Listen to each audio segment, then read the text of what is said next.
marilah kita kembali kepada Indonesia yang satu, Indonesia Raya.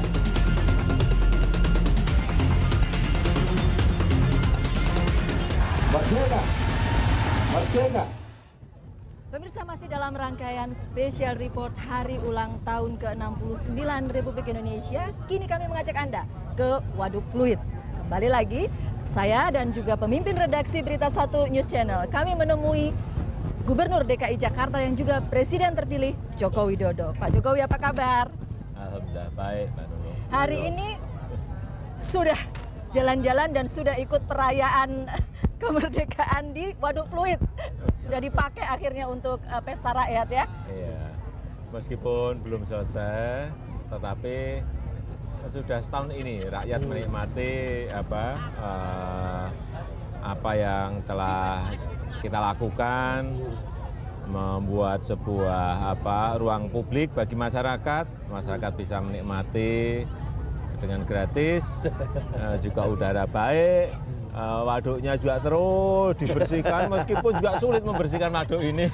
Jadi sudah apa saja yang kegiatan yang dilakukan sampai kotor itu celana? Enggak, ini tadi ikut balapan karung. Balapan karung. Jadi agak Sama pakai sepatu dinas terus. Oh iya.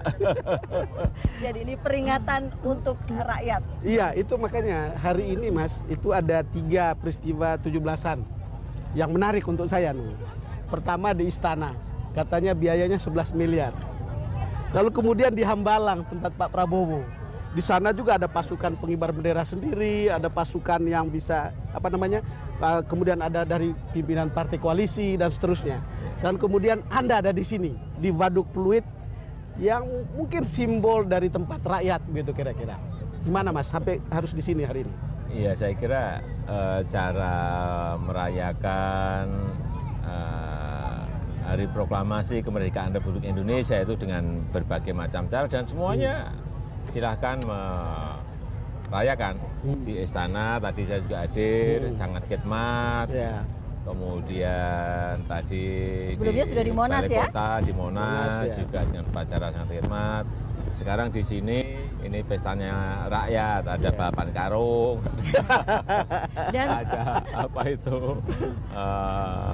panjat pinang, ada sepak bola mini. jadi kemana-mana diikuti oleh warga Jakarta, Pak Jokowi menikmati pesta seperti ini. Ya, kalau rakyat senang, saya senang. Kalau rakyat bahagia, saya bahagia. Kalau rakyat semuanya gembira, saya juga senang ikut gembira. Jadi ketika Anda bicara pada waktu debat pertama, saya ingat demokrasi itu haruslah membuat rakyat gembira, Iya. dirayakan sebagai Iya, betul. pesta. Sekarang pesta rakyat yang benar-benar pesta rakyat itu ada 17-an gitu Mas. Iya. Dan Anda kemudian di sini kayak tempat ini sangat favorit untuk Anda. Ya, dan sangat favorit untuk rakyat karena bisa datang ke sini gratis kapanpun, pagi, siang, malam, silahkan. Dan ini belum selesai, ini baru kira-kira 25%. Nanti September akan kita mulai lagi sehingga masyarakat nanti bisa mempunyai ruang publik yang luas, bisa dipakai untuk merayakan Hari Proklamasi, mungkin nanti Hari Pahlawan. Setelah lihat begini, mereka dulu yang menentang, gimana sekarang kira-kira? Ya, dulu sebetulnya juga bukan menentang kok, hanya penjelasan kita yang kurang rinci, kurang detail. Tetapi setelah kita berikan penjelasan secara rinci juga rakyat mau diberikan gambaran, dibuktikan bahwa pindah ke rusun itu lebih enak, lebih baik, lingkungannya lebih bagi anak-anak, lebih atmosfernya lebih bagus, lingkungannya. Sekarang Pak Don tanya ke rusun, mereka lebih senang di sini atau di sana? Pasti di sana. Sesuatu sedang berubah nih. Sesuatu sedang berubah kalau kita lihat dari perencanaan awal, untuk normalisasi begitu ya menyebutnya ya, Waduk Pluit. Ini sudah berapa persen dari kalau kita bilang bukan saja normalisasinya, tapi juga kegiatan yang bisa dilakukan di sini? 25% sampai 30%. Tapi kegiatan di sini ada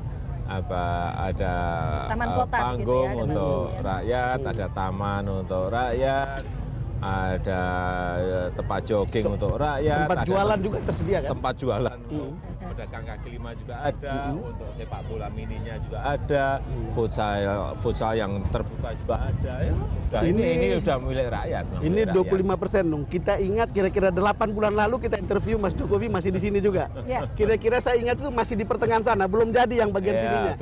Belum Jadi sebetulnya terus, masih jalan terus ya. Terus. Jadi nantinya Waduk Pluit seperti apa? Ya, menjadi tambahan bagi ruang publik, sebagai tambahan bagi ruang hijau kota, dan Jakarta ini menjadi sebuah kota yang layak untuk sebuah kehidupan. Ada hijauan, ada ruang publiknya, ada ruang-ruang interaksi antar masyarakat dengan masyarakat, antar warga dengan warga. Sehingga ada rasa dekat antar warga, ada kohesivitas yang sangat erat. Itu saya kira fungsi pembangunan sosialnya.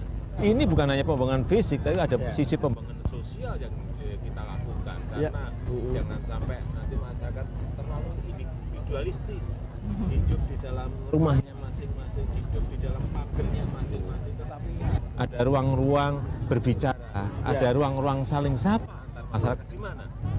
Di tempat-tempat seperti ini, di Pluit, nanti di Riario, nanti ada di Taman BMW yang tahun ini semuanya sudah dimulai. Itu akan membuat Jakarta sangat berubah dalam bayangan Pak Jokowi. Iya, betul. Pembangunan ekonominya jalan, pembangunan infrastrukturnya jalan, tetapi pembangunan sosialnya juga harus jalan. Jadi jangan sampai terjadi ketimpangan, ini berbahaya. Yang ingin disampaikan, wajah Jakarta akan lebih lembut, tidak sekeras dulu. Betul. Setidak-tidaknya begini Mas. Betul, Pak Don. Tidak seperti ibu kota itu sama dengan ibu tiri. Betul, Pak Don. Lebih kejam dari ibu tiri. Semua waktu berkumpul tersenyum, semua waktu berkumpul bisa tertawa, semua waktu berkumpul bisa bergembira, semua waktu berkumpul bisa seneng. Ini Jakarta memang harus seperti itu. Jakarta, sebentar lagi bagaimana dengan Indonesia? Pak Jokowi melihat. Ya sama, saya kira di semua kota, semua kabupaten, semua provinsi membutuhkan ruang-ruang bagi masyarakat, ruang-ruang publik bagi masyarakat, sehingga kesejahteraan tidak diukur hanya karena masalah yang berkaitan dengan uang, yang berkaitan dengan fisik, tetapi juga kebahagiaan lahir dan batin. Ada ruang-ruang berinteraksi, ada ruang-ruang bertemu dengan masyarakat. Saya kira kita ke depan ingin membuat 10 kota kabupaten percontohan. Yang ingin, di kota-kotanya ya? Ya, di kota. Yang ingin kita kerjain infrastrukturnya secara total. Yang ingin kita kerjain pelayanan publiknya secara total. Yang kita ingin kerjain ruang-ruang kota, ruang publik, tata ruang secara total. Saya teringat Mas, itu kan ada beberapa wali kota yang sekarang juga muncul sebagai kelompok yang dianggap mendekati Mas Jokowi.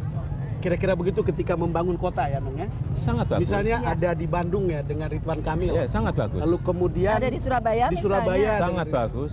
Ya, sangat bagus. Artinya kalau mengundang orang-orang seperti ini lalu kemudian menularkan itu kepada orang lain itu bagus ya?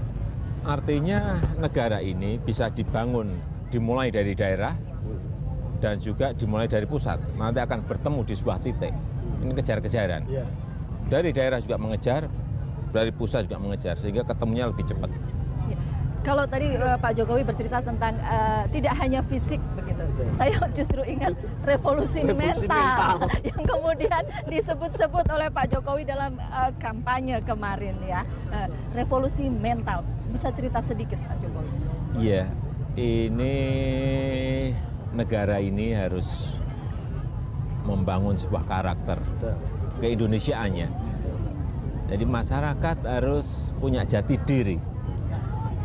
Dan itu hanya bisa dilakukan kalau kita tahu akar sejarah kita, kalau kita tahu akar budaya kita, sehingga kita dulu ingat sopan santun, budi pekerti, sikap mental, senioritas, itu kita lihat dalam sekian tahun ini ada sebuah kemunduran.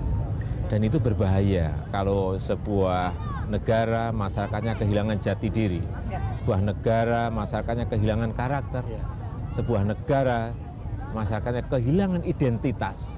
Oleh sebab itu, itulah perlunya merubah sikap mental, merubah perilaku kita untuk kembali kepada budaya asli Indonesia yang ramah, yang santun, yang menghargai yang senior, yang lebih tua. Saya kira itu budaya asli Indonesia. Kalau kita lihat begini kan Mas ya, soal sikap mental ini kan bukan karena kita punya masa lalu saja sebetulnya. Ya. Tapi kita ingin juga punya masa depan seperti yang Anda katakan tadi. Ya. Harus ada entitas dan identitas sebagai bangsa. Ya, betul. Kan begitu. Termasuk misalnya bangsa kita produktif, Ya, betul. tidak malas, Iya, etos tidak kerja, korupsi. Kan kira-kira produktif begitu. ya, etos kerja, produktif. Ini harus digaungkan sehingga kompetisi nanti negara antar negara kita berada pada yang di atas, bukan berada pada yang kalah. Oke, Itu tidak mudah, ya. tetapi harus dimulai. Harus dimulai ya. Kita akan bahas tentang revolusi mental ini sesaat lagi ya Pak Jokowi, Bang Don ya. Kami akan kembali untuk